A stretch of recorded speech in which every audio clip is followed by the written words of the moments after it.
Dan oke sob semuanya, tentunya kalian balik lagi bersama gua Nuno di konten serunya sepak bola. Oke. Bagaimana kabar semuanya sob di pagi hari ini? Gua harap kalian selalu diberikan kebahagiaan, diberikan senyuman di balik kesulitan dan kesusahan yang sedang kalian hadapi, cobaan-cobaan yang menerpa bisa bisa segera teratasi pelan-pelan sedikit demi sedikit, amin ya robbal alamin. Oke. Untuk konten serunya sepak bola kali ini, konten serunya sepak bola akan mengajak kalian untuk memasuki konten serunya sepak bola Eropa. Ya, gue kasihkan bahas konten serunya sepak bola dalam negeri, konten serunya sepak bola Indonesia, sampai pembahasan konten serunya sepak bola sedikit tercuekkan. Oke. Pembahasannya jadi keseringan pembahasan dalam negeri. Oke. Untuk memulai konten serunya sepak bola kali ini, yaitu Manchester United kalah dari tim divisi 4 Liga Inggris di ajang League Cup. Ya, gua nonton dari Manchester United tuh ketinggalan 2-0 aja. Habis itu gua tinggal tidur, gua matiin TV. Dan apa ya, besoknya gue nonton lewat highlight aja. Ternyata Manchester United bisa nyusul, kedudukan 2-2 dan kalah di adu penalti. Ketinggalan 2-0 aja itu udah lucu banget sob gitu.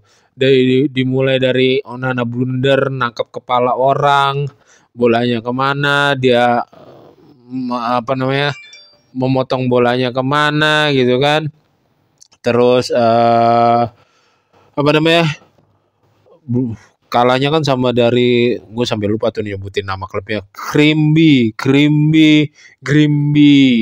Town FC. Oke. Klub di Simpat ini yang menjadi man of the match, jadi kelihatan jago ya kipernya, padahal ya so gitu. Kayak siapa yang striker barunya Manchester United yang dari Liga Jerman tuh, dapat peluang header juga nggak bisa golin gitu kan. Terus ya nggak sepantasnya Manchester United kalah, apalagi ketinggalan 2-0 duluan sampai babak adu penalti. Emang nggak sewajarnya, jadi teringat gitu sama kemungkinan besar kata-kata Marcus Rashford dalam wawancara. Oh iya, ada benernya juga gitu. Jadi kalau dipikir-pikir gitu, ya Marcus Rashford ibaratnya Manchester United, para pemain tuh juga kaget gitu, juga diberikan oleh sistem baru, jadinya ya nggak bisa berkembang, ya, terlalu mendadak merubah sistem, merubah DNA yang seharusnya dimiliki Manchester United gitu. Dan apa ya, manajemennya juga manut aja gitu, diberikan fungsi sistem baru, jadi kaget gitu kan kepergian. Kalau kalian yang mengikuti konten gue, ya gue sedikit nggak terima kalau ketika Marcus Rashford pindah. Ya pindahnya juga dia awalnya juga nggak memberikan statement menjelek-jelekan Manchester United kok gitu, dan terus perlahan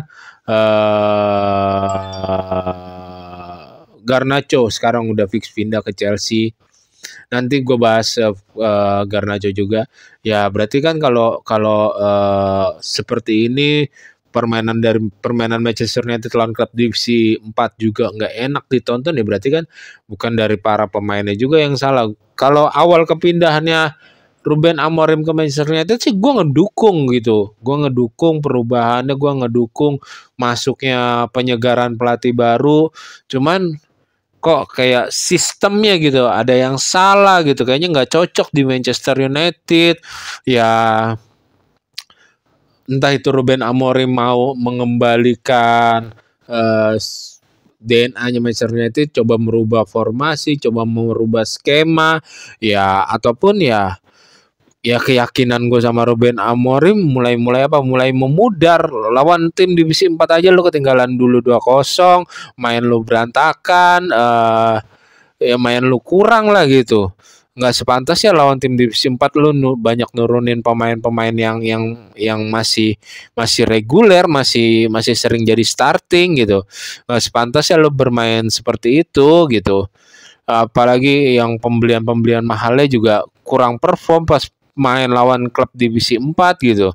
Ya jadi penuh tanda tanya dengan skemanya Ruben Amorim, apakah benar-benar bisa cocok dengan United ataupun ya nggak bisa membawa nggak bisa membawa perubahan dan nggak bisa untuk mengangkat permainan Manchester United gitu.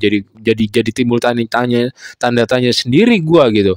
Dan terlebih Kobe Mainu juga mau dilepas di loan. Oke, kalau Garnacho gua sedikit setengah iya, setengah setuju, setengah enggak. Tetapi kalau Kobe Mainu, why gitu? Why? Kobe Mainu juga pengen dipinjamkan di loan, kenapa gitu? Kordemen itu merupakan sosok yang penuh bakat, penuh talenta gitu. Dan Garnacho sudah fix pindah ke Chelsea dengan apa ya, dengan budget 40 juta euro apa 40 juta pun gitu, dengan langsung dikontrak sama Chelsea 7 tahun ya. Gue setuju kalau Garnacho punya talenta, Garnacho punya bakat, cuman kadang-kadang ya apa namanya, sifat kekanak-kanakannya masih sering muncul, sifat kekanak-kanakannya masih apa ya, banyak gayanya yang kayaknya jadi pemain bola tuh masih menjadi sosok yang masih kurang gitu. Oke. Ya cuman ya sebuah pemasukan sih buat Manchester United, cuman ya kalau si Dorgu yang bermain di winger kiri bermain di left wing back, bermain di sayap kiri juga masih lemas-lemas aja, ya kayaknya Garnacho yang lebih skillful ini kayaknya apa namanya, sayang juga gitu. Berulang kali ya gue dari awal gue bilang gue setengah-setengah gitu untuk kepergiannya keluar dari Manchester United. Kalau khusus Garnacho setengah iya, setengah setuju, setengah enggak. Emang 50-50 gue sangat disayangkan, dia masih muda, punya talenta juga ya, dan dilepasnya ya dengan harga yang sesuai gue harapin gitu, 40 juta. Gue maunya 40, sekarang beneran terkabur 40 juta.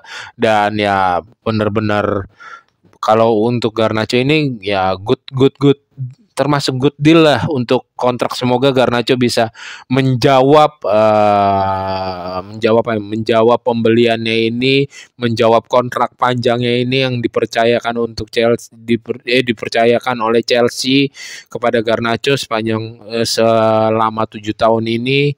Ya walaupun dia emang nggak konsisten, naik turun walaupun kebanyakan dropnya, cuman gue setengah sih, lebih masih ada sayangnya gitu. Oke. Untuk berita selanjutnya yaitu dari Nkunku. Yang Nkunku dikabarkan pengen balik lagi ke Liga Jerman. Dia ada ke Leipzig lagi atau ke mana, atau ke Bayern Munchen bahkan. Ternyata dia gabung ke klub Liga Italia Serie A. Dan Milan mendapatkan Nkunku dengan biaya berapa tuh, lupa gua.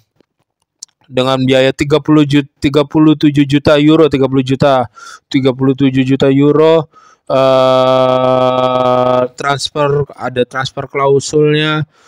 Terus ada biaya 5 juta euronya add-on.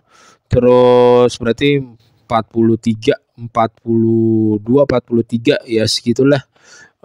Bersama add-onnya, dikontrak selama 5 tahun oleh Milan yang tersiok-siok di awal musim lawan tim promosinya kalah. Ya emang dia kurang target man gitu, emang butuh target man, emang butuh pemain nomor 9 dan bisa bermain di central attacking midfield juga. Ya baguslah Milan dapat Nkunku ini, dan gue berharap Nkunku lahir kembali di Milan. Ya semoga amin. Dan apa lagi ya, Garnacho udah, Menu udah, Manchester City mencegah kepergian Sabinho. Sabinho yang dikabarkan pengen ke Spurs kan. Spursnya jadi mendekati Xavi Simon dan Sabinho ini kan tadinya pengen dilepas Manchester City dengan ke Spurs ini dengan perkiraan ketika Spurs menawar 60 juta pounds dan berharap Manchester City mendapatkan Rodrigo, dan si Sabinho juga emang ya kalau menurut gue ya nggak perform juga di Manchester City. Dia skillful oke, bakat oke, tapi gagal mengikuti, gagal masuk untuk ke sistemnya Pep Guardiola, oke? Dan sekarang Chelsea yang dikabarkan pernah mendekati Xavi Simon, mendapatkan tantangan baru, mendapatkan saingan baru dari rival sesama Londonnya yaitu Tottenham Hotspur, dan ya Tottenham Hotspur dikabarkan mendekati Xavi Simon dengan biaya transfer 60 juta pound. Penawarannya ya kalau Xavi Simon, gue setuju sih Xavi Simon ke Chelsea, cuman nggak tahu Chelsea jadi apa, menumpuk pemain banyak banget. Cuman gue setujunya sih dia ke Chelsea gitu Xavi Simon. Ke tim-tim yang udah pasti aja, tim-tim yang berkredibel, tim-tim yang kayaknya bisa memberikan memberikan perlawanan entah itu di Premier League, entah itu bisa mencuri perhatian di Premier League, entah itu mencuri perhatian di Liga Champion. Ya gue pengennya sih Xavi Simon ke Chelsea aja. Oke sob, ya demikian konten serunya sepak bola kali ini. Demikian untuk konten serunya sepak bola Eropa kali ini. Jika kalian menyukai dan menikmati konten serunya sepak bola, jangan lupa untuk subscribe, comment, like, and share, and see you and bye-bye. Ingat sob, jaga kesehatan kalian.